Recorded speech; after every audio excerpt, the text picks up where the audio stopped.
Good morning, guys. We're going to continue with our chapter book that we started yesterday. I survived the shark attacks of 1916. Yesterday, I read chapters 1 and 2. So today's homework on Thursday, August 31st, I am going to be reading chapters 3 and 4. Alrighty.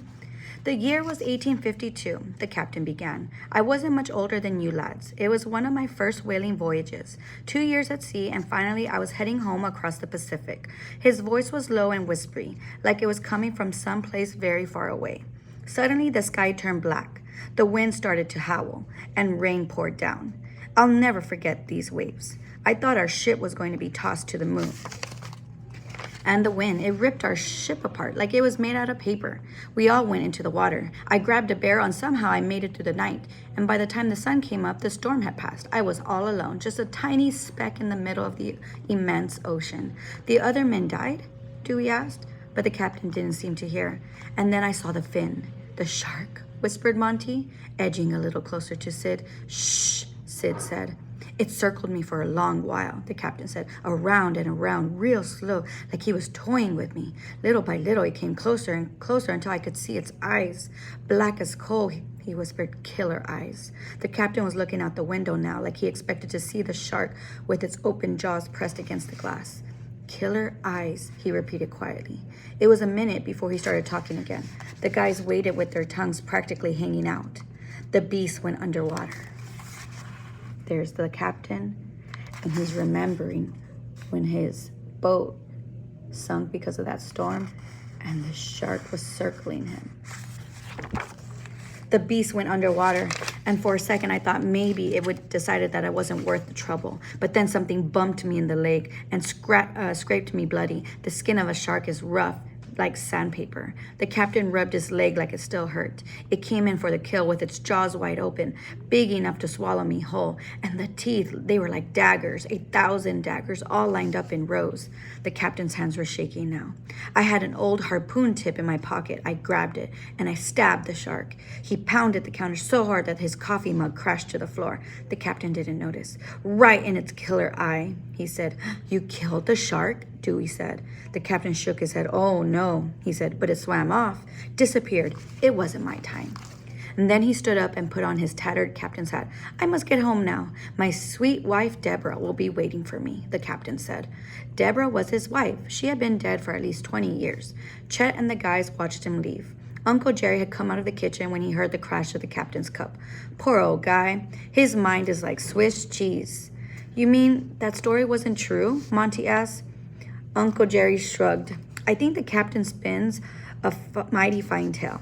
He starved it with a harpoon tip, Dewey laughed. Killer eyes, Monty barked. Next, the captain will be telling us that he was gobbled up by a whale, Sid said. Still, Chet thought about the captain all day. He didn't really believe the story either. Uncle Jerry was right. Whoever heard of a shark attacking a person? No, it wasn't the shark that scared him. It was the idea of being alone in the middle of the ocean. Strange, but Chet could imagine that feeling. He had been traveling around the country with Mama and Papa most of his life. Papa was always chasing some new business idea, selling motor cars in Oregon, building bicycles in St. Louis, taking family portraits in Philadelphia. Mama would get them settled into an apartment or a rundown little house. Chet would try to make friends, and just when they were starting to get comfortable, the business would go bad, or Papa would get some other idea. We're hitting the road, Papa would announce, and Mama would have to start packing again. Chet was supposed to go along to California, where Papa was sure he finally would strike it rich, but then Mama decided that Chet would stay with Uncle Jerry instead. It was a nice town, Mama had told Chet, and Uncle Jerry will take good care of you. Chet remembered all the fun he used to have with Uncle Jerry when he was little, and how Uncle Jerry had taught him how to throw a baseball. But they hadn't seen each other in years. Would his uncle even recognize him after all this time? He shouldn't have worried. Uncle Jerry was standing on the train platform when Chet got off, a huge smile on his face. It's about time, he said to Chet, wrapping him up in a hug that went on until after the train pulled out of the station. From that first day, Uncle Jerry made him feel right at home. But Chet missed his Mama and Papa. And it didn't matter how much he loved being with Uncle Jerry, or how many people shouted, "Hiya, Chet," when they came into the diner. Soon enough, he would have to join Mama and Papa in California. Would he ever really belong anywhere? Or would he always be on his own, a tiny speck in the middle of the ocean? Chapter 4. The next week was so hot. Horses were fainting up and down Main Street. By Thursday, the temperature inside the diner was 102 degrees, but Chet didn't mind the heat. Something amazing had happened that day. The guys had invited Chet to go swimming with them at the creek. All week, they had been coming into the diner earlier and earlier, and then sticking around even after they ate down their donuts. "You'd ever seen the Pacific Ocean? Sid had asked one day. "Sure," Chet said. "What's it look like?" Chet took a minute to picture it. He didn't want to disappoint the guys. "It's a little bluer than the Atlantic, waves a little bigger, but otherwise it's just lots of water and waves." They all seemed happy. "How about the Mississippi River?" Dewey had asked the next day. "You seen that too?" Chet told him that it was wide and muddy. "I was on a steamboat, and that got stuck in the mud. We had to stay there for a whole day and night." The boys were impressed. "You're the luckiest kid I know," Sid pronounced. "Me? Sure," Monty said. "To see all of those places?" "Oh, I don't know," Chet said. "I hate moving around." Hearing those words startled Chet. He felt that way, but he never said it out loud, not even to Uncle Jerry. He hoped the guys didn't think that he was complaining. "Hey, why don't you ever come down to the creek?" Sid said. "We're always looking for you there," Monty said. Chet tried to hide his surprise. "It's not the Pacific Ocean, but it is pretty nice," Dewey said. "I hear it's actually better than the Pacific," Chet said. The guys all laughed. "Why don't you come today?" Sid said.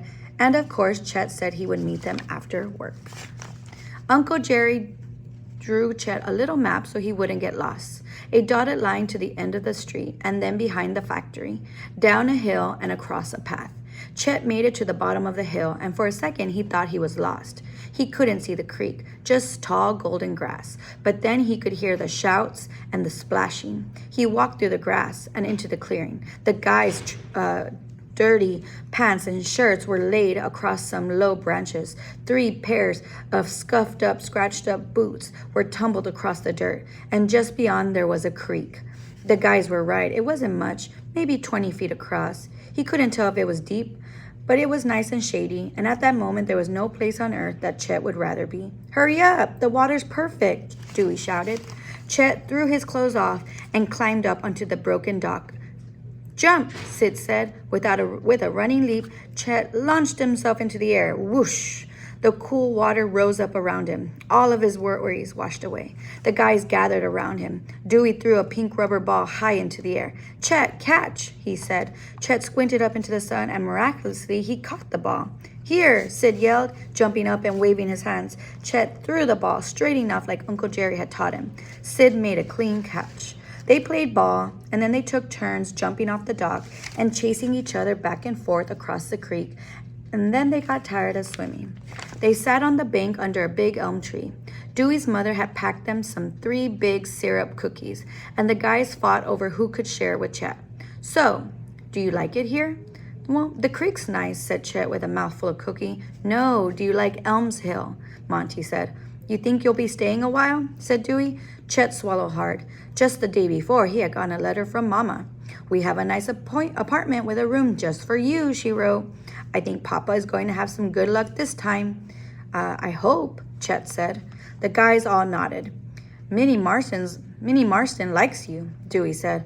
"Really?" Chet squeaked. "Sure," Monty said, sounding a little jealous. "She told my sister." They sat there a while talking about Minnie and Uncle Jerry's no-hitter in the high school finals of 1908. And then Sid stood up and dove back into the water, and they all followed him.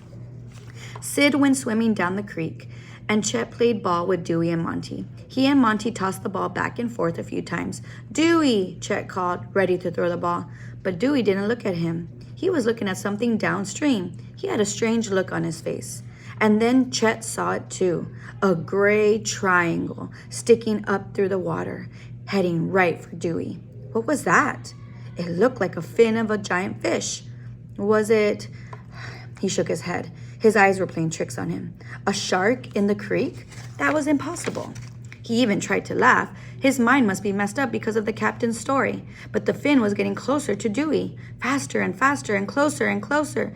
"Dewey!" Chet shouted, but it was too late. There was a huge splash, and Dewey disappeared. Chapter 5 we will be reading tomorrow. I hope you enjoyed, and we'll continue on Friday. Bye, guys.